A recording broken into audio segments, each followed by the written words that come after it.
Лукашенко крытыкуе чыноўнікаў. Былы міністр расказвае сакрэты свайго начальства, а Вадзім Пракоп'еў жорстка праходзіцца па беларусах. Вітаем, сябры! Гэта наша Ніва, і зараз мы ўсё вам раскажам.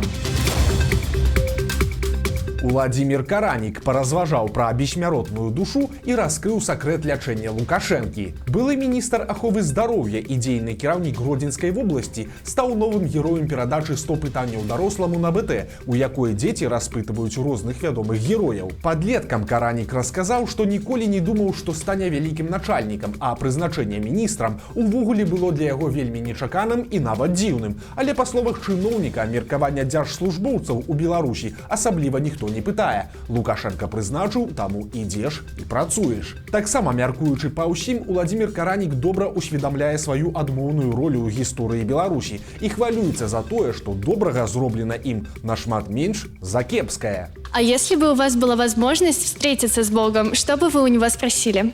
Наверное, если бы была возможность неочередной встречи, то все-таки из личного спросил по совокупности своих деяний на земле, сумел я сохранить все-таки свою человеческую душу, либо все-таки негатив перевешивает то позитивное, что делал. Перадача не абышлася і без кампліментаў на адрас Лукашэнкі. Яго Каранік назваў вельмі добрым чалавекам і прафесіяналам. У якасці прыкладу ён прывёў выпадак са жніўня 2020 года, калі тады яшчэ міністр здароўя уцякаў ад пратэстоўцаў, а пасля атрымаў званок ад Лукашэнкі з прапановай дапамогі. Таксама Каранік расказаў падрабязнасці таго, як перад апошнімі прэзідэнцкімі выбарамі Лукашэнку падымалі на ногі пасля каранавіруса. Яго, па словах экс-міністра, давялося доўга ўпрошваць. Я уже не открою врачебную тайну. Президент уже признал, что он в 2020 году на ногах тоже переболел ковидом. Это было. И был период, когда мы все-таки уговорили его хотя бы обследоваться и хотя бы провести необходимые тесты там, как бы для того, чтобы определиться вообще, что делать дальше. Это мы смогли делать только вечером, поскольку его график не позволял раньше. И когда мы закончили, знаете, у человека, которого понимает, что впереди очень много спланировано, что его состояние вносит коррективы, и ему достаточно тяжело эти планы выработать. Что эта болезнь, в любом случае, хоть и не ярко выражена, но все равно это как бы серьезная болезнь. Он когда вышел и увидел нас, вот меня, главного врача клиники, где обследовались, зав. Отделения, знаете, был какой первый вопрос своему управляющему? Говорит, вы людей покормили? Цікава, што сам чыноўнік у гэтай гісторыі падкрэслівае клопат Лукашэнкі пра сваіх падначаленых, але звяртае ўвагу іншы момант. Пра небяспеку кароны тады ўжо было зразумела, але ж хворы на ковід Лукашенка працягваў сустракацца з людзьмі, ігнаруючы усе перасцярогі медыкаў. То бок, ці паелі адны чыноўнікі яго хвалявала, а ці не захварэюць іншыя, ужо не вельмі. Вадзім Пракоп'еў зрабіў жорсткую заяву і даў сумны прагноз. Вядомы сваім папулізмам палітык і рэстаратар цяпер выступіў з нечакана песімістычнай і бязлітаснай прамовай. На канале украінскага блогера Балаганова Пракоп'еў заявіў, што беларусам даўно варта развітацца з ілюзіямі і нават агучыў, з якімі канкрэтна. На думку Пракоп'ева, беларусам не трэба спадзявацца на дапамогу Украіны ці Еўропы ў вызваленні ад Лукашэнкі, альбо думаць, што Беларусь нехта чакае ў ЕС ці НАТО. Ды і Расія нікуды не падзенецца і разлічваць, што калісьці на беларуска-расійскай мяжы будзе сцяна і роў з кракадзіламі, гэта таксама утопія. Таксама Пракоп'еў не верыць, што калі ў Расіі пачнуцца нейкія зрухі, то гэта дапаможа Беларусі. На яго думку, усё наадварот, цытата. Калі ў Пуціна застанецца апошні танкавы батальён, ён паедзе менавіта ў Мінск, таму што ён вядзе вайну з Еўропай. Не верыць былы рэстаратар і ў тое, што цяпер у беларускім грамадстве захаваліся рэвалюцыйныя настроі, і людзі толькі чакаюць магчымасці, каб паўстаць. Гэта, на думку палітыка, таксама ілюзія. Асобна рускамоўны Пракоп'еў спыніўся і на пытанні пра беларускую мову. Мова – гэта зброя. Вот если мову выучим, станем все свядомыми, все будет нам счастье. Иллюзия развивается очень легко, это красивая идеалистическая идея, и все же в реальной политике так работать не будет. Для того, чтобы это понять, достаточно заглянуть в результаты соцопросов внутри Беларуси. И вы очень четко увидите мнение относительно двуязычия. Мне не очень нравится, что туда смещен сейчас акцент. Мне кажется, что с белорусским языком нужно было поступить очень умно, галантно пропустив его вперед и дать ему, понимаете, дорогу. Вместо этого мы зациклились на этом. Наверное, в этом есть некоторый комплекс. Лукашенко раскрытыкаваў чыноўнікаў і адправіў на дапрацоўку праект указа. Сёння ў яго прайшла нарада па кантрольна-нагляднай дзейнасці. Падчас яе удзельнікі абмяркоўвалі дакумент, які б афіцыйна скарачаў колькасць праверак і прымаў меры па паляпшэнні працы прадпрыемстваў, а не выключна па іх пакаранні. Але ў выніку нарада скацілася ў крытыку з боку Лукашэнкі, які ў чарговы раз зрабіў выгляд, што цяперашняя сістэма сфарміравалася не пры ягоным непасрэдным удзеле. Таксама варта адзначыць, што раней сістэму кантроля ўжо мадэрнізавалі, банальна таму, што людзі пачалі адкрыта скардзіцца, што немагчыма працаваць. По требованию особо плачущих и перетрудившихся, и особенно кого тут эта система слишком уж наклоняла, потому что невозможно, в кавычки беру, было работать. Слишком много было проверок. Але ж на практыцы пасля гэтай мадэрнізацыі нічога не змянілася. І цяпер Лукашенко моцна раскрытыкаваў дзяржкантроль. Маўляў, яны прыходзяць з праверкамі часцей, чым трэба, і ўвогуле выбіраюць не тыя прадпрыемствы. Контролеры, приходя один за другим, требуют предоставлять колоссальный объем документации. То есть фактически занимаются бюрократической вознёй и ловлей блох, как в народе говорят.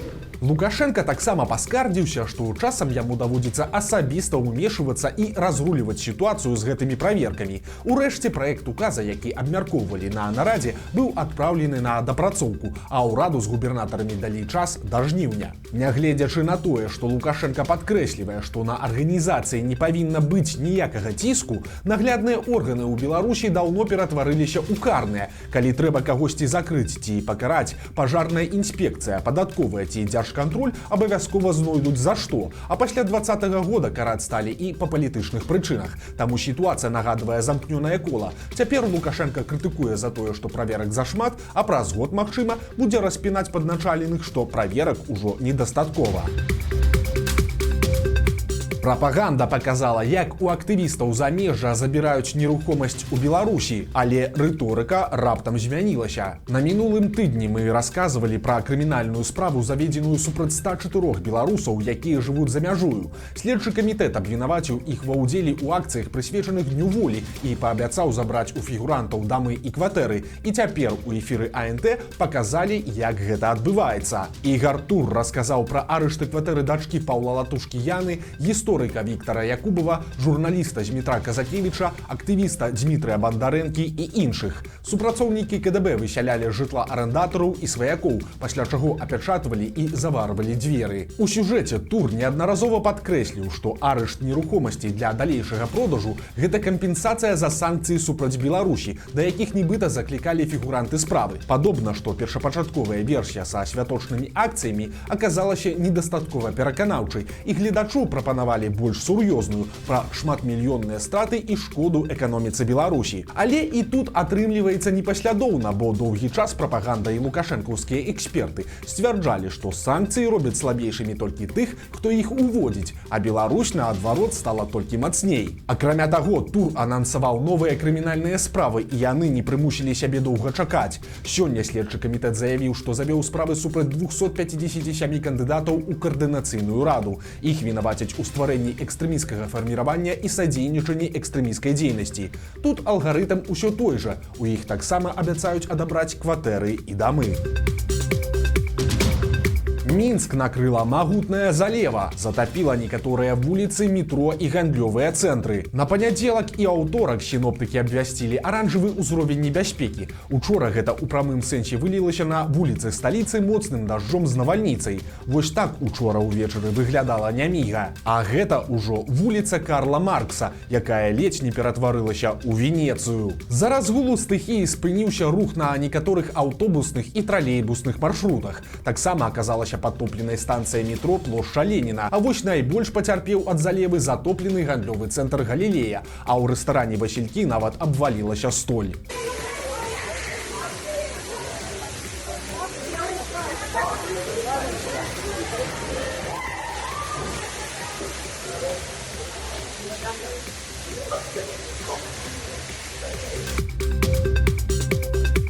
У Мядзельскім раёне здарылася гісторыя, падобная да галівудскага трылера. Вяскоўца катавалі гарачым прасам. Падчас п'янкі адзін з яе удзельнікаў згадаў, што ягоны сусед калісьці знайшоў у лесе 2 залатыя манеты часоў расійскай імперыі. Адну нібыта згубілі, а вось другая павінна была застацца. Таму удзельнікі гулянкі пайшлі да аднавяскоўца, каб знайсці тую манету, забраць яе, а пасля прадаць. Налётчыкі абвінавацілі суседа ў крадзяжы металу і запатрабавалі аддаць рэліквію. Але калі пачулі адказ, то ў ход пайшлі кулакі і драўляная палка. Калі і гэтыя метады не спрацавалі, то гаспадара дома пачалі катаваць гарачым прасам. Але мужчына так і не расказаў пра манету, таму крыўдзіцелі яго кінулі і сышлі ні з чым. Праз некалькі дзён апёкі суседа пабачылі аднавяскоўцы і выклікалі хуткую. Медыкам мужчына расказаў пра катаванні. Дактары, у сваю чаргу, паведамілі пра гэта ў міліцыю. Злаўмыснікаў затрымалі, і цяпер ім пагражае да 15 гадоў турмы.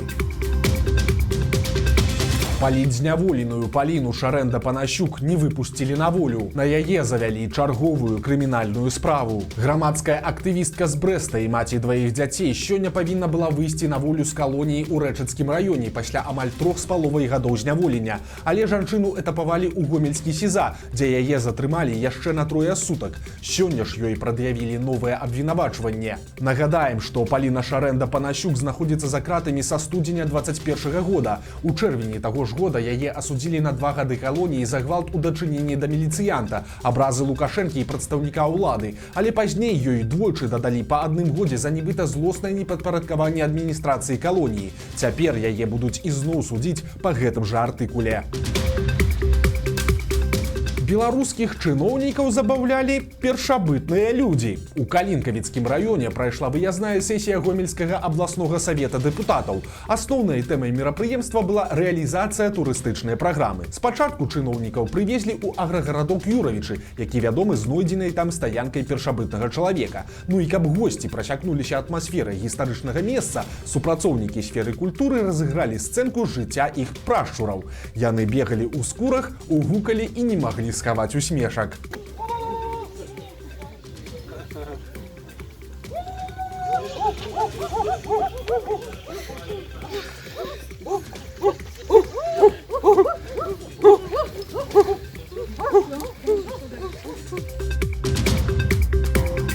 Вось такія навіны аўторка. Падпісывайцеся на канал, стаўце лайкі альбо дызлайкі і выказвайце заўвагі ў каментарах. І, канешне, чытайце нашу Ніву, глядзіце нашу Ніву і любіце Беларусь. Да сустрэчы заўтра.